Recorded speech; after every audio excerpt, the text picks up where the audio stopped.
Alright, bros, I'm making this video because I've spent so much time today on this subject.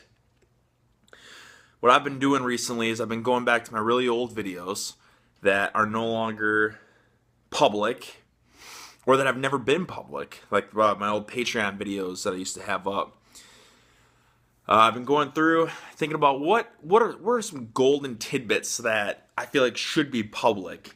And I was going through one video, and I was editing it. I was taking out some of the profanity that was in it, and it ended up taking up probably an hour of my time.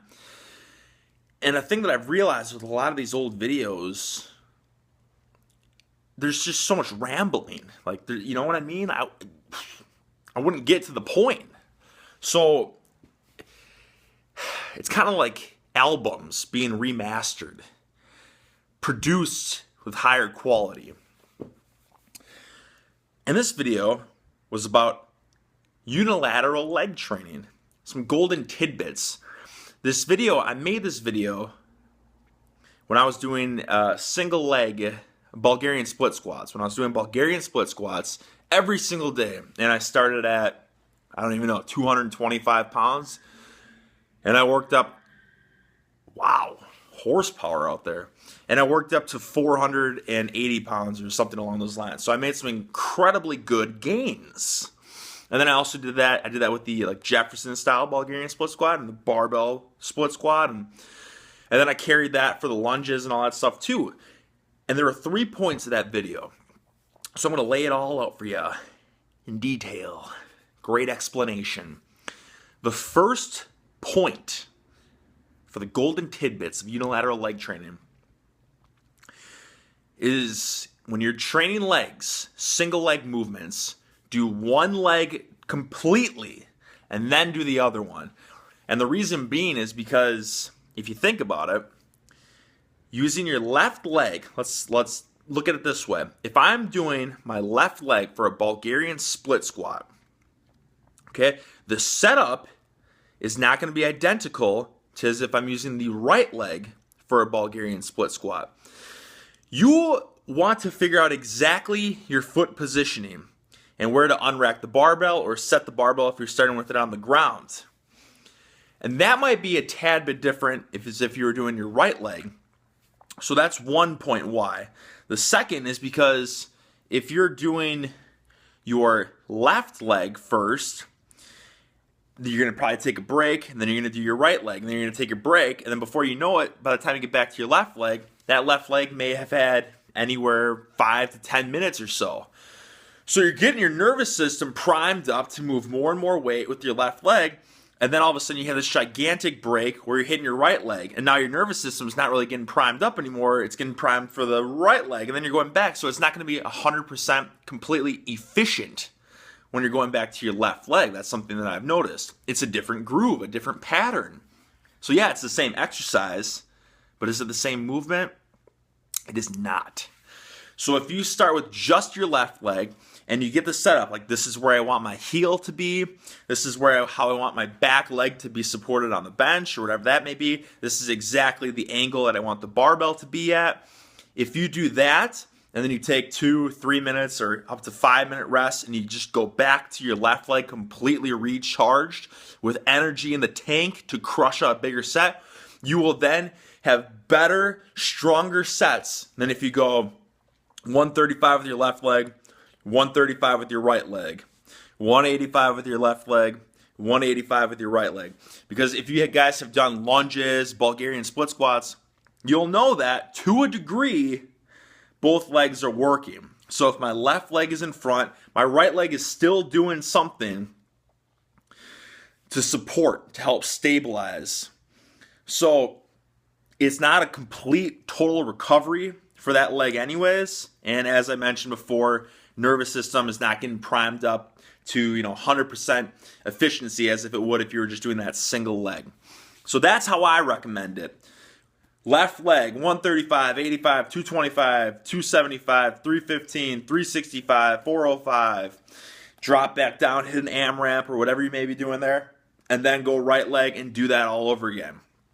You will be able to do that because, first of all, these single leg movements, they're not that taxing, so it's not like it's going to zap your nervous system so that by the time you get to your right leg, your body's going to be like shaking and shot. It's not like doing trap bar deadlifts or back squats or anything along those lines. You won't be able to move as much weight, right? There's more stability that's involved with it. So it works, guys. I'm just going off of experience as to the things that I've done and realized that work the best for me in that manner, in that fashion. If you really want to get crazy with it, like I do when I specialize with things, you could do your left leg one day and then you could do your right leg the next day too, so that all of your energy is going towards that, and then you could cut out after you hit your left leg, end the workout there, so you'd be very fresh.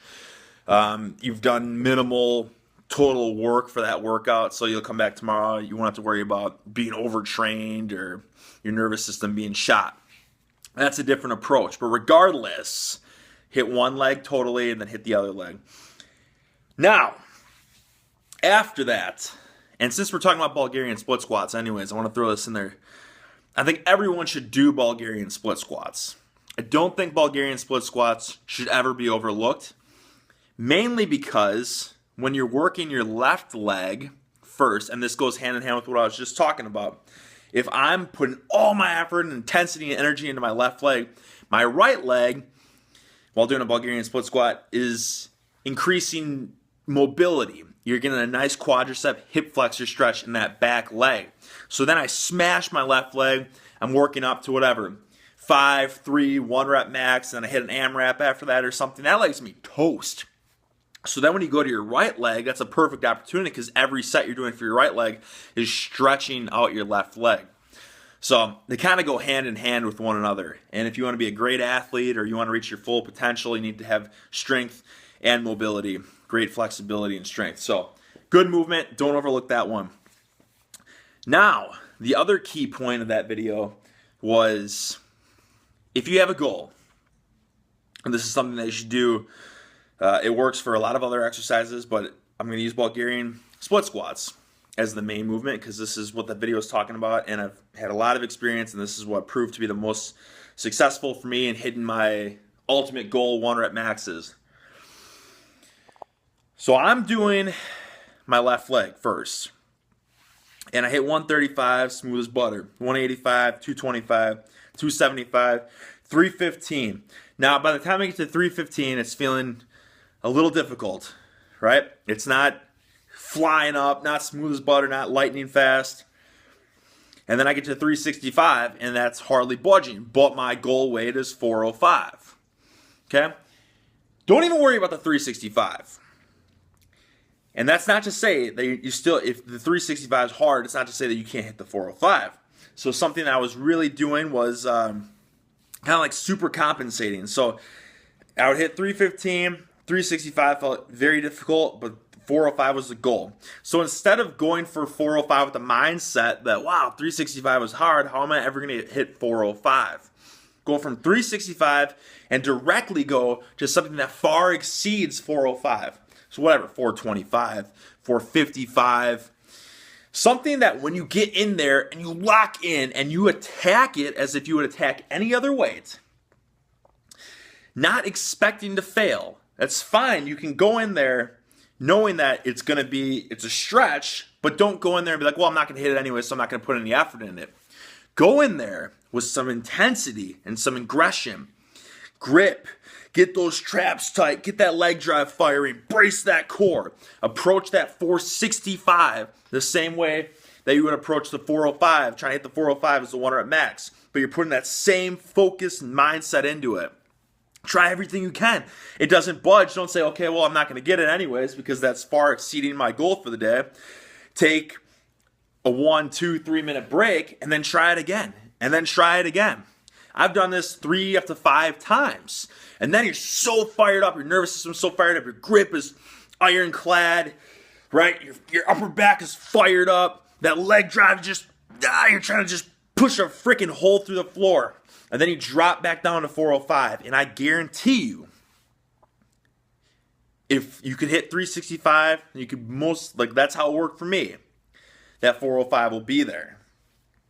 Especially if for you guys that have attempted a weight And once again, this works with all things, but it works really, really well for unilateral leg training. Especially if you go for that 405 and it's like, you can't quite get it, but you know it's there. If you keep trying, like without changing anything up, and you don't get it for a second time or a third time, like your mindset is going to be shattered, and you might as well give up at that point, because all you're going to be doing is just draining yourself and just destroying your recovery for the following workouts. If you can't get it the first time, then bump up anyways and just do the exact same technique that I talked about. Just get everything primed up and fired up to super exceed that PR. And I guarantee your nervous system is going to compensate. When you get back down to it, you'll smoke it out of the water. So, that's about it, guys. Just golden tidbits. And the same thing would work for lunges as well. Like if you're doing walking lunges, I'm telling you, focus on one leg. So lead with the left, come back up, lead with the left, come back up, lead with the left, come back up. Finish that up to your 1 rep max, and then do the same thing. Lead with the right, come back up, lead with the right, come back up. Or I'm sorry, not everybody does 1 rep maxes like me. That was just something I was doing for fun, move the most weight possible. But it's just a different approach that you don't see a lot for unilateral leg training. And it's the same thing. It's something I'm actually going to try out for like biceps and triceps as well. Because I think so much we get caught up in balance that it's like, well, if I hit, I'm doing alternating curls or what else would it be? That's a big one. I can't really think of at the moment what people do. I guess if you're doing like a single arm shoulder press, you'll do one side and you'll go right into your other side. But I think most people overlook the aspect of recovery in regards to doing this unilateral training. So if people train for strength, a lot of times like max strength, you want to be as strong as possible. You're going to take those long rest periods, 3 to 5 minutes. So you're going to be boom, crank, boom. 2, 3, whatever reps. If you're going for strength, probably don't do more than that, right? And then you're going right into your other one. Boom, boom, boom. And then there's a couple of factors here. Like your body is going to be shot at that point because still your core musculature is working, like depending on what you're doing, right? How you're bracing, if you're standing, if you're sitting. But like if you're standing, like it's a total body exercise. So yes, while you're only working one side, one limb, like still your core and your hips and everything are working for both sets. So just look at it in that case. You know what I mean? If you think left side, right side, left side, how much time did you take between your left and then your right? And then how much time did it take you to get back to your left? As opposed to if you're laser focused and that rest period is really a rest period for your left side and your right side. Now, I'm going to end this video here because this is exactly what I was talking about in my old videos. I go on and on and I ramble. So I hope you guys took something out of it.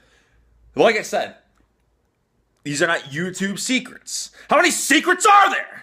Right? These are just golden tidbits of information from things that I've done in the past and the things that I've learned from doing these things. I mean, so driven day to day to day to day to day to day to day to day of hitting 1 rep maxes or, multiple rep maxes that I've realized that works the best. And as you guys have been following me for a long time, you know that unilateral training is something that I prioritized, I would say, more overall than bilateral stuff, with the lunges, the split squats, the single arm bench presses, the single arm dumbbell rows. So try it out. Let me know what you guys think, because I'm sure a lot of you guys have never even tried this before. You've probably been the typical cookie cutter, left, right, left, right. So try it out. Leave some comments. I think we're building a good community here within the comments section. And I want it to be where I don't have to respond to everyone. I want it to be where if someone writes a question, other people in the comments section have already experienced and they can leave some feedback too. So overall it becomes, what is the opposite of a toxic environment? Doesn't even matter. You got a non-toxic environment, eco-friendly environment in the comments section. With that being said, I'm going to get to some arms now. And with that being said, I'm going to get to some left arm, left arm, left arm, left arm. Completely fresh, right arm, right arm, right arm. And I will see you guys very soon.